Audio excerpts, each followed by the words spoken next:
I was thinking of societies and the individuality around the world, and I couldn't find any sign more obvious than dancing. In Europe and North America, you see people dancing freestyle and they don't follow any rules or any of the group members. And they could go out of the rhythm or forget at all that there is a group surrounding them and they would still have no problem. That means that this culture values the individuality more than the community.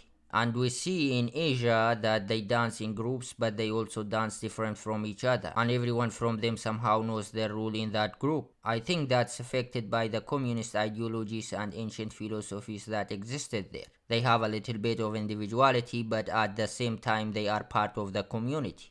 In Middle East, however, we see that people hold each other's hands and dance in a ring or a line, and do exactly the same moves with the exact rhythm. It means that they are completely melting into each other. They totally ignore their individuality and become part of a bigger organism called society. Some of them have small unspoken conflicts to lead the dance. These are the ones who are truly leading the society, or at least groups of the society in actual life. Your position in the dancing line tells people about your place in the hierarchy. And I think if you got to know the ones who make different moves in the dancing line, they would appear to be the most rebellious individuals there.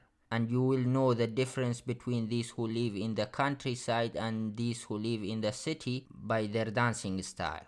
In the cities, they would go freestyle, but in the countryside, they would dance in a line. Because in Middle East, these who live in the countryside are very different from the ones who live in the cities, cause they are not mixed yet. Unlike, for example, in Europe. Africans are the gods of rhythm and music. I can't judge Africa cause I would go through every country knowing they have so many bizarrely different cultures within the continent. And Africa and India are like two small planets. They have all the world's cultures. And I will die of an old age and still not completely learn the dance of every culture there. Not to mention the names of the culture. So ignore it. And I don't know anything about Latin American dancing style, but I think it would be a one spot dance. Everyone takes a moment to let others see them and then give that spot to somebody else to give them the right to be seen. Knowing that Latin America is more social and it had a lot of different ideologies that affected their culture. To be honest, Latin America is the most beautiful culture in my opinion, because it's almost the culture of no cultures. So the second thought would be that they adapt every dance they see.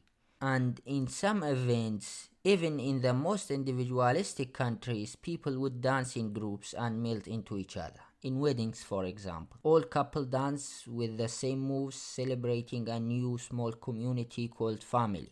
And notice that I explained cultures and I never said which is better, cause I don't really know. Thanks for listening, you rhythmic human being.